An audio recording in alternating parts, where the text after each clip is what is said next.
Hey folks, welcome back to Western New York Outdoors. Figure I'd just have a little discussion here instead of just going out and shooting and stuff. Let me know what you guys think about it. You can like me on Facebook. So what I'm going to do today is kind of touch on a couple of topics that I figured would be important if you're just getting into air gunning, or if you got like a base model pellet gun and you want to get into something better. I have a couple pellet guns here that I've modified my way. When you buy a gun, you might as well make it your gun if you know how to do it. If you're confident in knowing how to modify the weapon to make it look like your weapon, the way you want it to look. If you don't do it correctly, then you're just going to end up ruining your weapon. So definitely do your homework, make sure you know what you're doing before you go ahead and just tackle it. So I shot a video before about me modifying my NP2, and this is what it looks like now, finally, after a lot of frustrations, believe it or not. It actually came out pretty good this time. What happened before was, as you've seen, once I put the clear coat on it, it was turning white. I didn't understand why, and I think I did enough research, and I think I know what happened. The paint was reacting to the actual plastic that's on the gun. So what I did to fix that was I just got some black paint and I just painted it black because the paint wasn't reacting, it was a clear coat. So must be there's something with the compound. So basically I just painted the gun strictly black and went back over it again, repainted it, and then used the clear coat on it. This one, I did not have any issues with it. The first time I tried it, it didn't turn white or anything, so I went with it. This is my girlfriend's, that one's mine. And this little guy here, this was a little project. My buddy has a barn, and I found it in there. And it was in rough shape, it had a lot of rust and stuff on it, and this wood was just nasty. So I sanded it down, and that's not paint. That's actually clothing dye that I used. It soaked into the wood, and put a frog on there. And I'm good at wood burning, so I just wood burned the outlining of the frog, and then did my coloring, and then I just polyurethaned over it. On the other side it says Judum from Swamp People. I figured that would kind of be a fun thing to do. But this is a little 177 pistol, single pump. See, and it's been good. It's just a spring load pistol. I use it mostly for frogging. That's why I got the frog on there. These guys are way too big for a frog. You shoot a frog with them, it's just going to ruin it. So, yeah, it's just my little plinker. But yeah, I had fun with that. And I got 3 or 4 other weapons that have wooden stocks. And I also customize them. Call me a hypocrite, call me whatever you want. But I like to customize my weapons. This one here is a Gammo Silent Cat. 177 caliber. It's got stock scope on it. Didn't come with a sling. What I did was, and I don't know if you can see it or not, but there's actually hose clamps right here, and I just took part of a sling and cut pieces off of it, wrapped it around the barrel, and then sewed this part to it and clamped it to the barrel. And then on the other side, luckily this has the cutout, so I just clamped it to the cutout of that. I could have done it with mine, but hey, Benjamins come with them, so that's a good thing. This is a little pellet holder. Like I said, I'm going to be messing around with pellet holders for a while until I figure out which one I like, because when you're dealing with break barrels, pellets are a big deal. You don't want to sit there and fumble around. Like, you get a little tin of pellets, don't mind the cover, but this is basically how they come, okay? Noisy as all get out, and you're sitting there with the gun cocked, holding it in one hand. I don't want to do this right now because I don't want to have to fire the gun, but you're sitting there with one hand holding the barrel so that it doesn't come up and slap you in the face, and then you're reaching down on the side of you to grab your pellet, or you know, you have it set up somewhere, you actually bump it, and then you got pellets all over the yard and you got to find them. So I'm trying to figure out a way to correct that. This is basically one of my earlier ideas, but like I said, it's a work in progress. I had one of these ones on my NP, but I don't like it. I don't think the material is going to last very long with it. So basically what I did was, this is my bulk pellet holder. I keep that in my my gun case, and there's a hole right there that I cut out of the can, and inside the can there's actually a little piece of styrofoam that I glued in, and it meets flush with the top. So all you gotta do is twist, and it's full of pellets. And it's quiet, so you can carry it around in the woods with you, throw it in your pocket in case you're gonna burn through more pellets than you expected. You just dump them out and load them up to the clip that I made. It's kind of a makeshift clip. It's basically out of a $1 flip-flop. See, there's the sides of it. And I just cut it up and drilled holes in it so its pellets will fit in there nice and tight. I use fishing string and tied it right to my sling, and it works great. You're sitting there on your tripod, bipod, cracking rounds off, and you just load it, hold your barrel, reach down, pluck one out, stuck it in the barrel, you're done. Easy as pie. So that's basically where I'm at with it. I'm trying one of these out too. It's basically another sandal, but it's got a bunch of holes in it, and it's in a tin. But the main point is not to rattle around. But I don't like this one because when you reach in to try to grab them out, some of them aren't easily pulled out, so you end up bending the skirt, and then you got to fling it because you can't shoot a pellet that's got a bent skirt. It will not fly correct. So that's where I'm at with my pellet holders right now. I do like the pellet pen idea, but I just don't see the point in spending $20 on a pellet pen. It's a little piece of plastic. Until their price point comes down a little bit, because they're kind of new. One problem that I had with these guns, both of these guns too, I mean both of them. I don't care what everybody else says, you can look at the manufacturers, talk to anybody you want. You gotta use Loctite on every bolt that is in these guns. Every bolt that holds your scope on, and your mounts, and your stock bolts. You gotta put this stuff on there. Because I put all the nuts on this gun, I put the thread lock on, other than the Picatinny rail mounts. And lo and behold, after 400 shots, them mounts loosened up on me. I was shooting all over the place. I couldn't figure it out. I'm like, what is going on? And I went to cock it one time, and I felt the scope wiggle a little bit on my arm. And lo and behold, they were loose. So it took a minute. I had this right in my gun case. I keep it with me in case something loosens up. And I just took it out, put it on there, and put it back in. Gave it about 20 minutes set time, and it was good to go. I touched pellets last night at 50 yards with this gun. This gun, I had some issues with the scope mounts, because this one has a scope mount in the back of the scope, and it's got a little rod that goes right into the barrel, or the breech right there, and it's supposed to keep it still. Well, I was having the problem that I was screwing that breech in too far, that breech plug, as they call it, and it was actually pushing my scope up, and I was actually not tightening up to the chamber like it's supposed to on the rail there.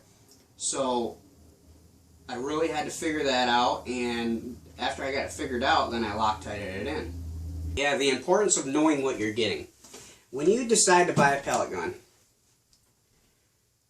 I can say go to Walmart and get one, but make sure it's a good quality one. Don't get one of them Rugers or anything like that, because it's not truly a Ruger. It's a knockoff. Ruger's slapping their name on it just to collect some money off of it. It's not gonna shoot right, and you gotta stick with the ones that you know are gonna work correct. Now this Gammo, it's a spring powered weapon, yes, and it has a twang and it sounds like crap, but it hits, and it hits consistently. If you know how to hold the weapon right, they make this little spot right here on the gun.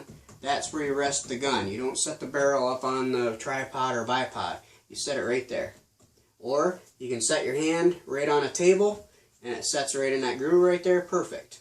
And you sit there and shoot it. And it'll hold, you know, at 30 yards, you can hit a silver dollar with this thing almost every shot if it's tuned right. You gotta shoot it a lot, figure out the characteristics, figure out the weaknesses, and work with the weaknesses to make it a better gun.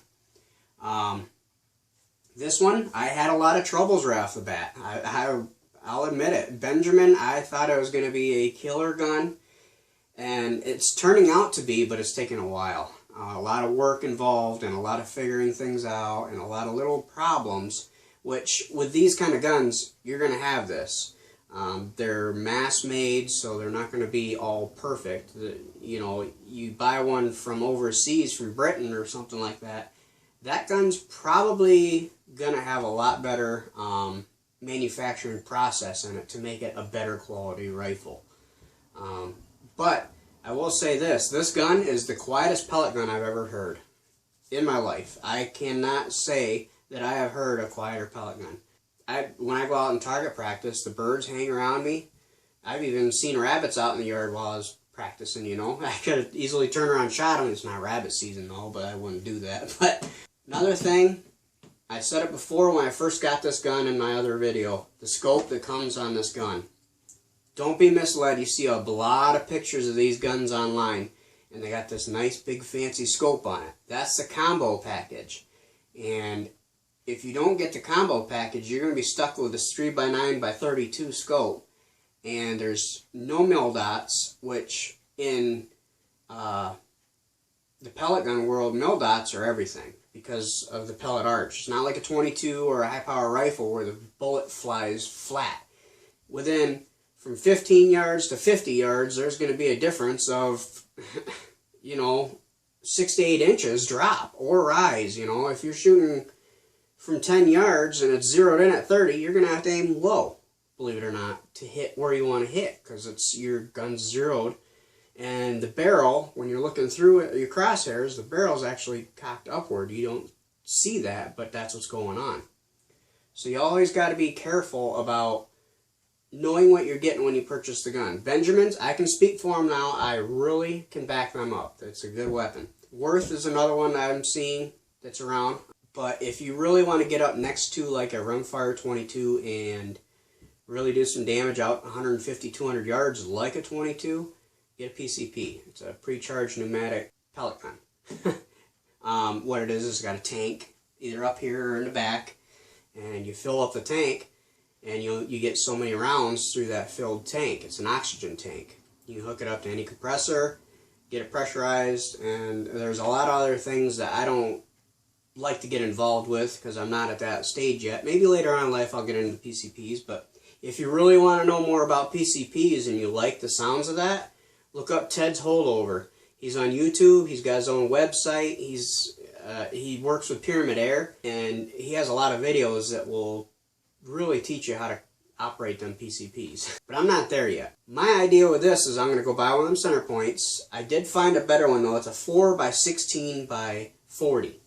And the 4x16 is actually better than the 3x9 because you can get a wider range because you can go all the way down to 4.